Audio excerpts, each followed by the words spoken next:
જય શ્રીમન નારાયણ.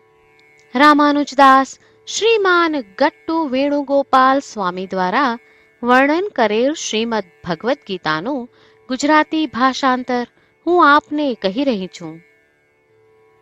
અધ્યાય 14 ગુણત્રય વિભાગ યોગ. શ્લોક 18. ऊर्ध्वं गच्छन्ति सत्त्वस्थाः मध्ये तिष्ठन्ति राजसाः जघन्या गुणवृत्तिस्थाः अधो गच्छन्ति तामसाः. ઓમ. ગીતાચાર્ય શ્રી કૃષ્ણ પરમાત્મા અર્જુન સાથે આપણને બધાને ગુણત્રય વિભાગ યોગ શીખવી રહ્યા છે. પરમાત્મા કહે છે, અર્જુન, જેવો સત્વગુણમાં સ્થિત છે તેવો સદમાર્ગે જાય છે, જેવો રજોગુણમાં સ્થિત છે તેવો મધ્યમાં રહે છે, અને તમો ગુણની વૃત્તિમાં મગ્ન રહે છે તેવો અધોગતિ પામે છે. આ પ્રમાણે શ્રી કૃષ્ણ પરમાત્મા સ્પષ્ટ કરી રહ્યા છે કે જે મનુષ્યોમાં સત્વગુણ પ્રબળ છે તેવો અંતે મોક્ષને પ્રાપ્ત કરશે. જેવોમાં રજોગુણ ઉચ્ચ છે તેવો તેમની ઈચ્છાઓના ફળના આનંદ માણવા માટે સ્વર્ગ જેવા મધ્યલોકમાં જશે. પરંતુ આ ફળનું સુખ સમાપ્ત થયા પછી પુનર્જન્મ લઈ પાછા આવશે. તમો ગુણથી પ્રભાવિત મનુષ્યો નિમ્ન જન્મ અને અધોગતિ પામશે. તેથી આપણા કર્તવ્યોનું પાલન કરવામાં આળસ ન કરીને, અયોગ્ય કાર્યોનો ત્યાગ કરીને, સાત્વિક આહારનું સેવન કરીને આપણે સત્વગુણ કેળવવાનો અને આત્માનું સાચું જ્ઞાન પ્રાપ્ત કરવાનો પ્રયત્ન કરીએ. આ ઉપરાંત રજોગુણ અને તમોગુણને નિયંત્રિત કરી સત્વગુણનો વિકાસ કરવા અને આ ત્રણેય ગુણોના બંધન કરતા પ્રભાવથી સ્વયંને મુક્ત કરવા માટે ચાલો આપણે સમગ્ર પ્રવૃત્તિઓ શ્રી કૃષ્ણ પરમાત્માની સેવા સ્વરૂપે અને શ્રીમન નારાયણના સાધન સ્વરૂપે કરીએ. શ્રી કૃષ્ણ પરમાત્માના ઉપદેશોનું મનન કરતા ચાલો આપણે શ્રીમન નારાયણને પ્રાપ્ત કરવાના ઉદ્દેશ્ય સાથે આપણા શરીરનો ઉપયોગ કરવાનો આરંભ કરીએ. શ્રીમન નારાયણનું શરણ લઈ શ્રી કૃષ્ણ પરમાત્માના શબ્દોનું આ શ્લોક સ્વરૂપે પુનરાવર્તન કરીએ.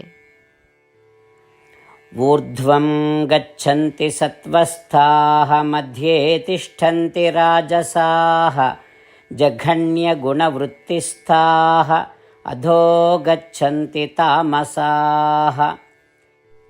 શ્રી કૃષ્ણ પરમાત્માએ આખી ભગવદ્ ગીતાનો સાર અધ્યાય 18ના શ્લોક 65 થી 70માં 8 ઉપદેશ દ્વારા કહ્યો છે. શ્રી કૃષ્ણ કહે છે, જે મારા આ 8 ઉપદેશ અનુસરે છે તે મને પ્રિય છે. એ સર્વે ભક્તોનું હું બધી જ રીતે રક્ષણ કરીશ.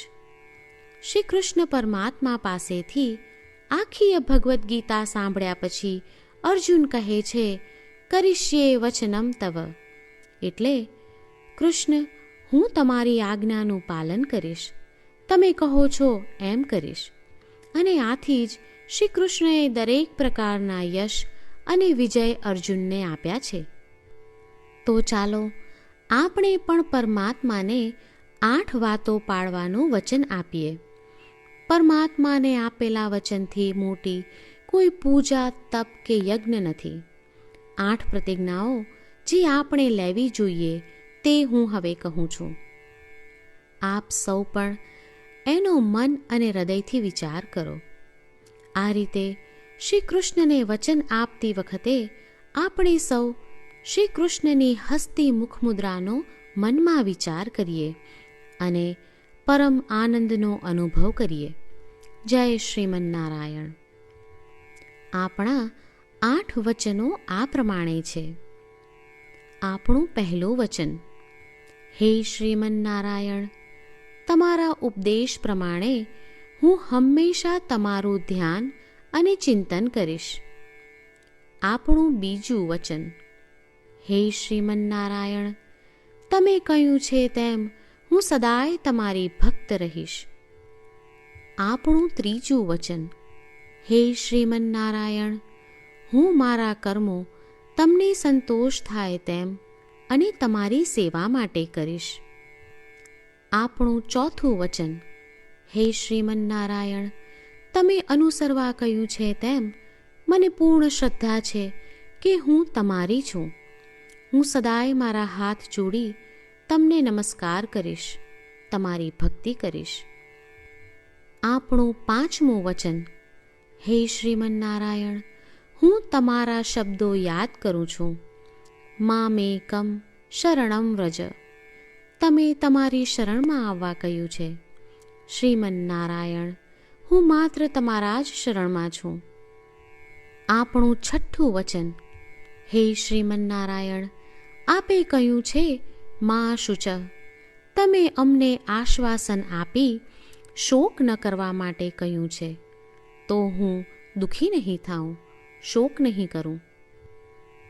આપણું સાતમું વચન: હે શ્રીમન્નારાયણ, અમારા કલ્યાણ અર્થે આપે શ્રીમદ્ ભગવદ્ ગીતા રૂપી આશીર્વાદ આપી અમારા સૌ પર કૃપા કરી છે, તો હું દરરોજ ઓછામાં ઓછો એક શ્લોક વાંચીશ અથવા સાંભળીશ એવો સંકલ્પ લઉં છું.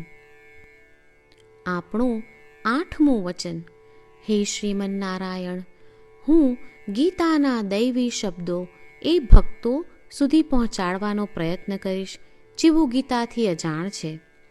હે શ્રીમન્નારાયણ, તમે કહ્યું છે તેમ કરીશ, તમે કહ્યું છે એમ વર્તીશ અને તમારા માટે જ કર્મ કરીશ. શ્રીમન્નારાયણને આપેલું વચન કે દરરોજ તમે કહ્યું છે એમ કરીશું, એ જ એક મહાન પૂજા છે. તો ચાલો આપણે સૌ દ્રઢ શ્રદ્ધા સાથે પ્રભુ પાસે એક સંકલ્પ લઈએ. શ્રીમન્નારાયણ, કરીશ્યે વચનમ તવ.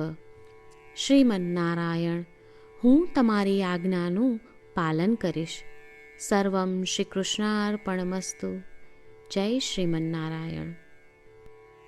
ऊर्ध्वं गच्छन्ति सत्त्वस्थाः मध्ये तिष्ठन्ति राजसाः जघन्या गुणवृत्तिस्थाः अधो गच्छन्ति तामसाः. ॐ ऊर्ध्वं गच्छन्ति सत्त्वस्थाः मध्ये तिष्ठन्ति राजसाः जघन्यगुणवृत्तिस्थाः अधो गच्छन्ति तामसाः. જય શ્રીમન્નારાયણ. તમામ ભક્તોને ખાસ વિનંતી: આપણા જીવનની દરેક બાબતોમાં આપણે તાત્કાલિક અને અસરકારક પરિણામો ઈચ્છીએ છીએ. આ પ્રાપ્ત કરવા માટે ચાલો દરરોજ 1 મિનિટ ફાળવીએ અને નારાયણાસ્ત્રમ વાંચીએ. નારાયણાસ્ત્રમ મેળવવા માટે તેની વેબસાઇટ જે www.narayanaastram.org છે તેના પર જાઓ અને રજિસ્ટ્રેશનમાં તમારું નામ અને ઈમેલ આપો. તમે આપેલા ઈમેલ પર તમને નારાયણાસ્ત્રમ PDF પ્રાપ્ત થશે.